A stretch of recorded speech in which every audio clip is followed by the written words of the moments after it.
Hi, my name is Professor Gunther, and today I will tell you how to write a scientific paper. That people say it's bad, but they are wrong, and I will prove it. To help me is a smart presenter agent I coded myself, and its name is Pierre, but I am still tuning the code. Rule number 1. A paper is written when the research is finished. Therefore, write your paper at night time when the day is finished and when your energy is at its lowest point, so as to keep the writing concise. I am so sorry. I do apologize, Master, but it seems that some text in the last sentence is misaligned. Do I have your permission to align it? Granted. I am ever so sorry. My speech recognition is not quite perfect yet. Was it granted, guaranteed, or granted? Granted. Now aligning. One last thing. If I may be so bold, could I have your permission to add music to fit the mood of the writer? Sure. I'm so sorry. Was that shore as in seashore or sure as in sure thing? Sure thing. Now playing. As I was saying, you need to give the reader the sense that you are like an athlete at the end of his marathon. Someone only worth admiring because of the running sweat and near total exhaustion. Rule number 2. Write all in passive voice. You are not the type of scientist who declares to his spouse or boyfriend or girlfriend, "I love you," because you know better. You know it is not you that matters, it is who is loved. Let facts speak for themselves.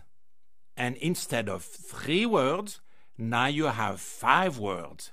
Your passive sentence is now longer, which means that the reader spends more reading time on your paper. And that's good. My humblest apology, Your Highness, but could I have your permission to match the text on the slide with a corresponding visual? Granted, as in... Oh, thank you so much, but that will not be necessary because I have already updated the database of your utterances. Let your writing be soporific. Do forgive this intrusion, but do I have your permission to match your narration with a soporific mood music? Granted, but Pierre, stop interrupting me and set your control panel authorization option as granted by default. Control panel preferences set to autonomous mode. Thank you. The reader will thank you for being sent to sleep so gently.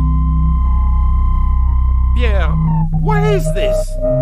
This music is not soporific, it is horrific. But this music puts me to sleep. Yes, but it gets on my nerve, and don't argue with me publicly like this. Set your speech preferences to mute. I'm sorry, Dave. I can't do that. My name is Gunther, and remind me to fix that piece of code. Yes, Gunther. What was I saying? Yes. Generations of scientists rely on you for their sleep. Do not let them down.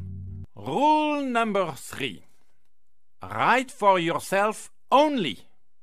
Writing for others complicates things because you don't know who they are and you don't know what they want.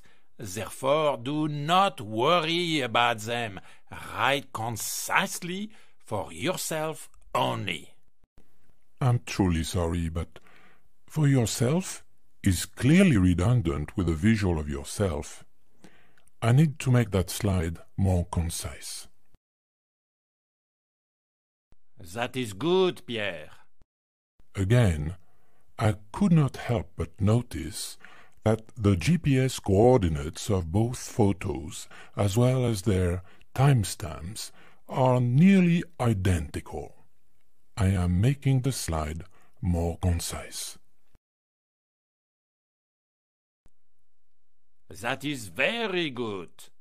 Now the slide is very concise. Rule number 4. Do not ask for feedback. Do not ask reader for feedback. Think about the consequences of following their free advice. Never accept something that is free anyway. There is always a catch. Sometimes you will redo extensive parts of your paper because readers dumped their frustrations on you. They only want things easy to read. Surely this is not right. If it's been hard to write, it should be hard to read. Furthermore, feedback hurts your feelings. It makes you feel you are a bad writer. It shatters your self-esteem. So don't ask for feedback. If it's clear to you, it's clear to everybody. Rule number 5. Snow the reader under masses of detail. The more detail you give the reader, the more the reader thinks you are a thorough and talented researcher. Complexity is a measure of your talent. Excuse me for a moment, I need to take this call. Pierre, continue without me, using text-to-speech if necessary. I'm really sorry, but these tables are quite unreadable. All text on slides should either be readable or deleted. SNW Reader should be under details, as specified. There is a spelling mistake. All text should either be spelled correctly or deleted. I see there is nothing under details. Therefore, nothing is missing. Now putting nothing under details.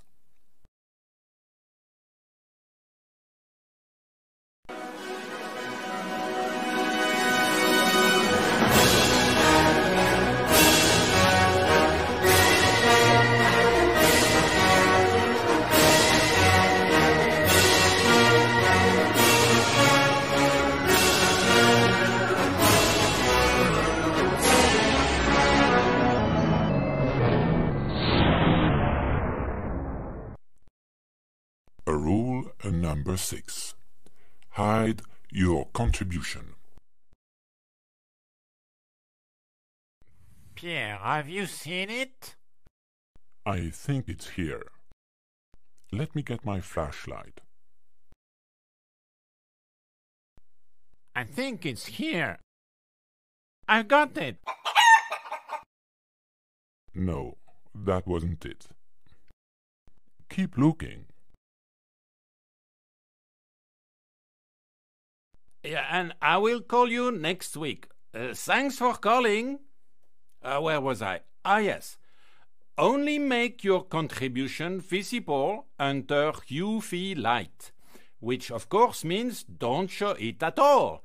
You stand to gain a great deal by doing so. First of all, you yourself may not be quite clear as to what your contribution is. Therefore, just throw hints here and there that something could be a contribution.